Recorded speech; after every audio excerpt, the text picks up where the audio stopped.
now we are ending our first year of the project, and the action chair is Professor Stefan Puzarovsky from University of Manchester, and he is managing the whole network, which is now quite massive.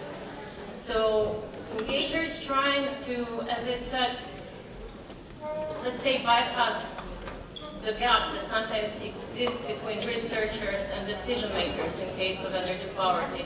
Like you have been hearing a lot probably through the last few days, there are so many different issues in the field of energy poverty and so many research questions that still need to be answered. And so through this network, the aim is to support the research not only in Europe, but also in some of the surrounding countries and even in countries further away, like for example, Israel. And it works through 4 different working groups, and these working groups I will be telling you a bit more later on. They are the primarily way to join the action. So the working groups are focusing on integration, on indicators, dialogues, and innovation, all of course related to energy poverty. I will not be talking much about what is energy poverty because I believe most of you here are well familiar here with the term, and you have been hearing about it for the past 2 days from many different perspectives.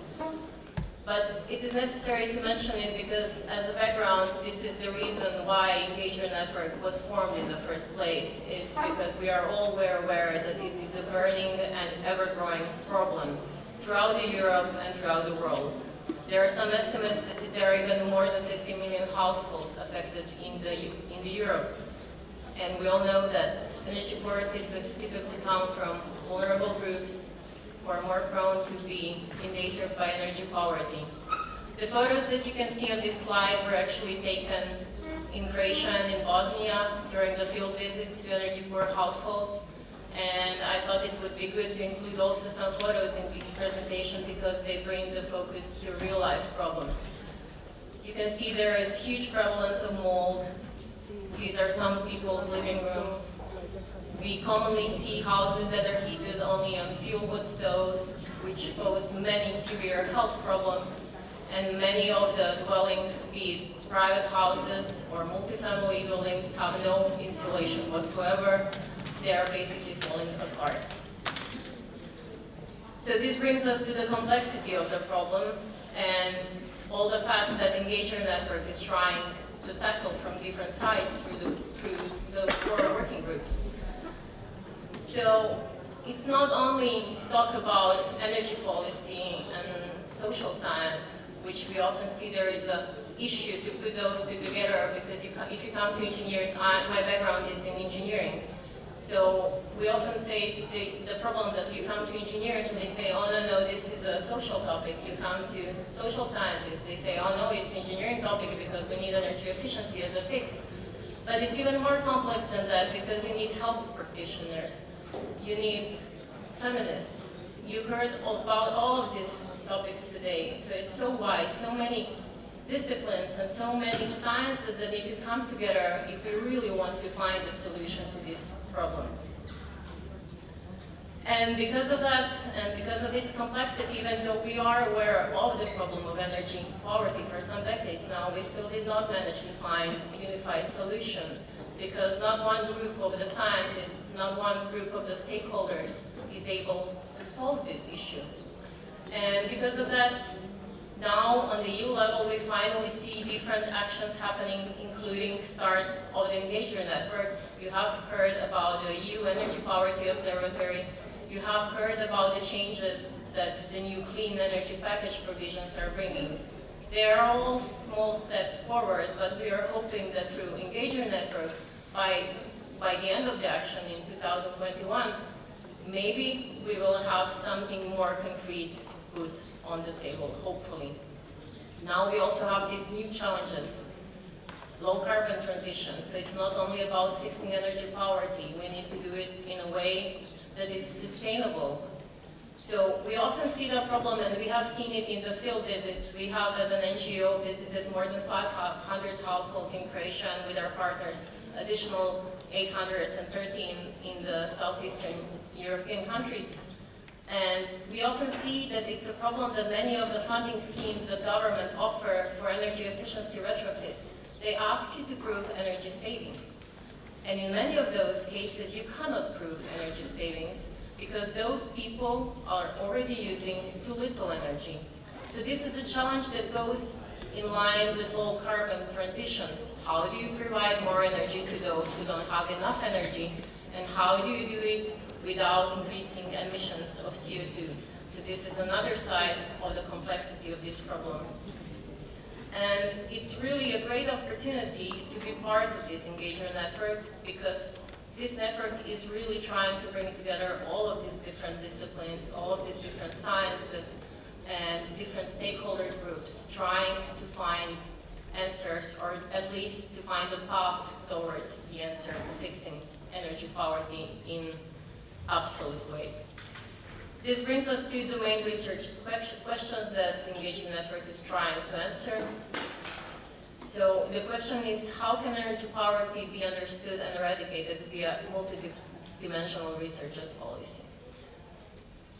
There is no simple answer to that question as of yet, and we are hoping that some of you will also join the engagement network and help us answer this question, and to other underlying questions, which are how to define energy poverty in a methodological way, how to define indicators that we can measure what we are doing, and what is basically the best way of overcoming the limited knowledge.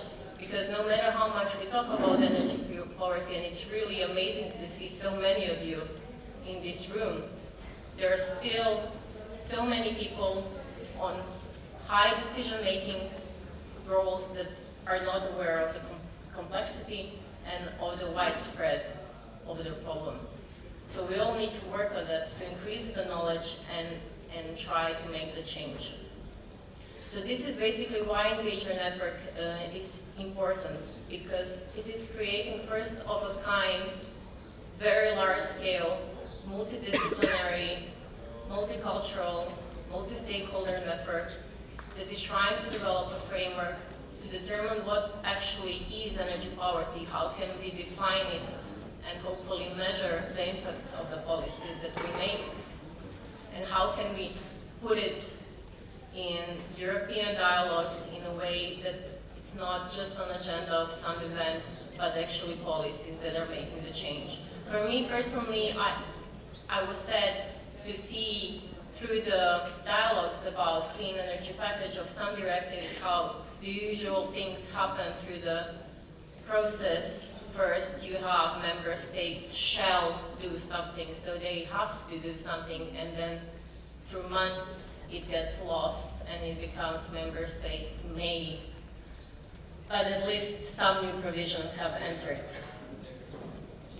To make that change, we need to build capacities, and that's what we are trying to do through the Engagement Network, to develop capacities of different stakeholder groups to actually keep the member states shall in the directives and to have obligations to tackle energy poverty in a real way, not just through some letters on the paper strategies, but actual implementation policies that are put in place.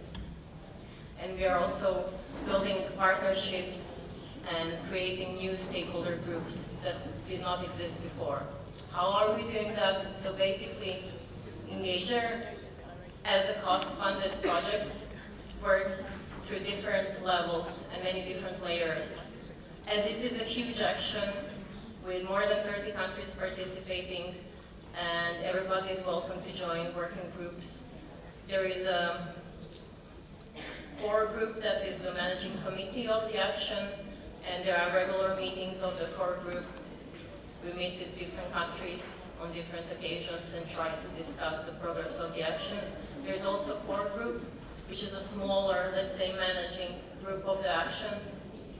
And within that group, it's the chair, vice chair, people in charge of ensuring dialogue and communication to disseminate the outputs of the project, and also leaders of the working groups.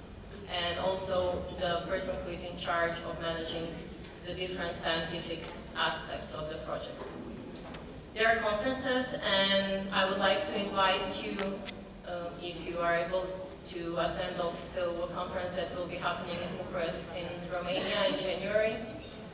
It's the first big conference that will be organized through Engagement Network.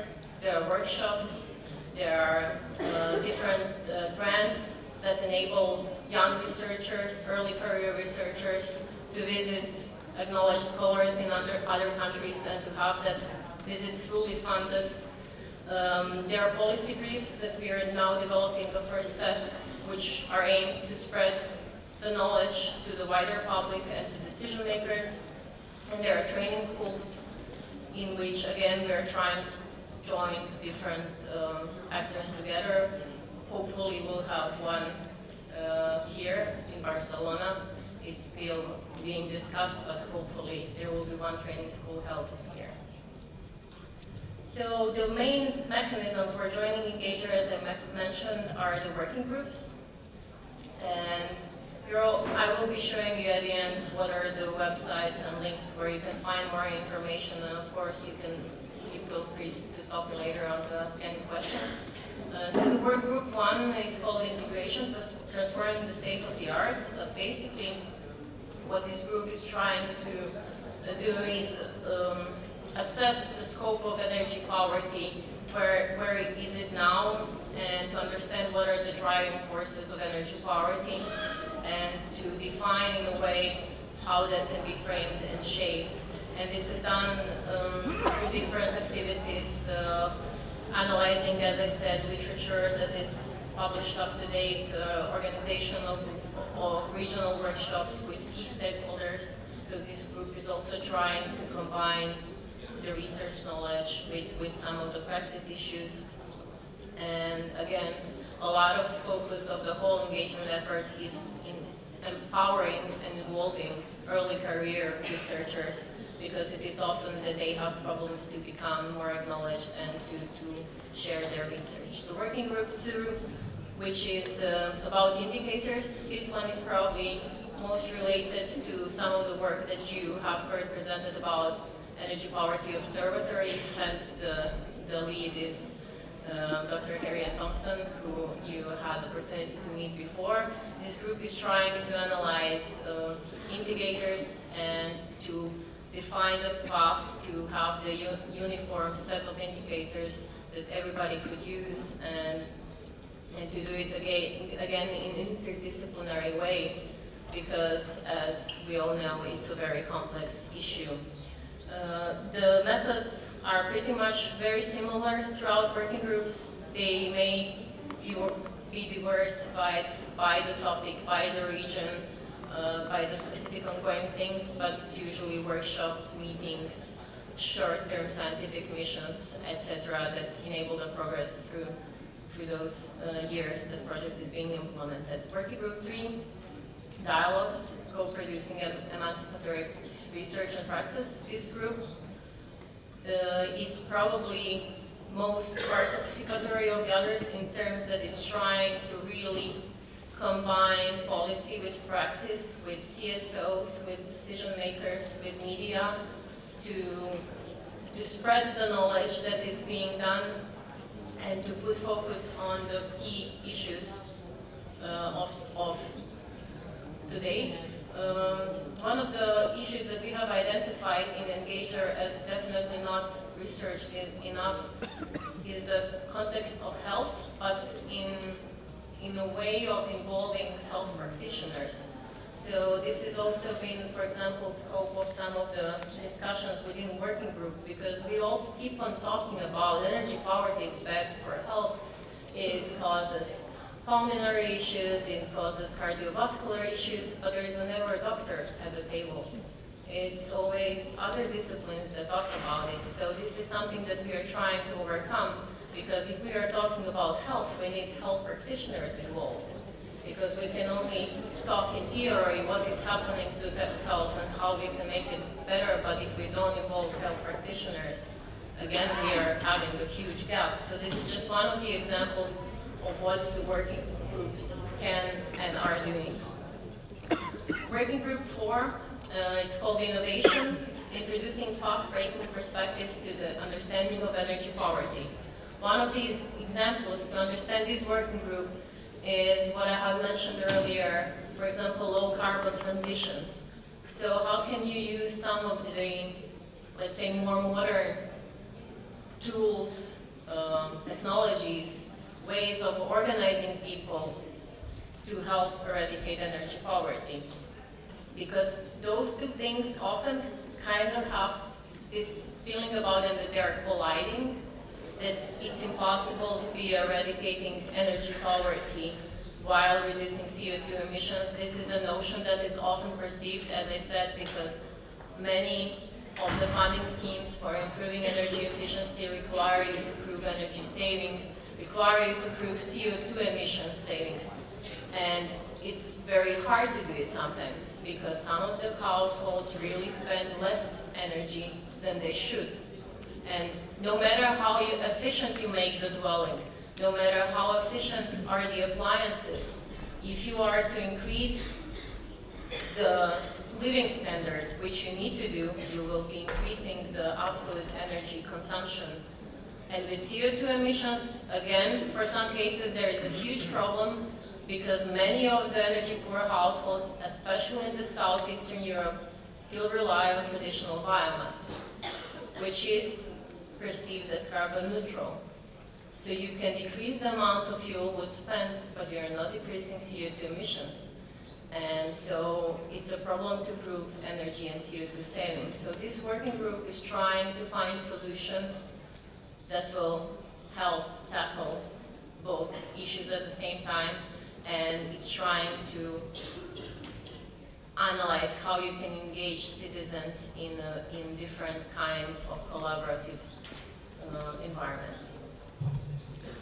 And I usually, as I said, I like to use pictures because they speak so much more than just names of the working groups. So I would like to invite you all to remember, regardless what is your area of expertise and how you are related to energy poverty, that all of these indicators, policies, measures, and all of these flashy words that we are talking about, they are about people. They are about people who are living in inadequate conditions. They can't afford basic heating or cooling services. They have very old appliances, sometimes more than 40 years old, at least in cases of households that we visited, that are not even safe to use, that are literally eating up electricity, eating up heat consumption. The dwellings are not insulated, so if you are using different heating services, you are basically heating up your neighborhood, not your house. And so we all need to remember why it matters and why we are trying to eradicate energy poverty, because it is about the people. And the ways how you can get involved in Engager Action, and I really do hope at least some of you will. You can find all of the information on our website, so please visit it. And as I said, working groups are primarily mechanisms of joining action, and you're all welcome to send a line to working group leads. You can find contacts of each working group leader on the website, and it's very easy to just drop an email and express your interest to join. You can also join the mailing list to receive regular updates on what we are doing, and of course follow us on Twitter and Facebook to see more information on social media. So that would be it from me. Thank you very much. I'm open to any questions.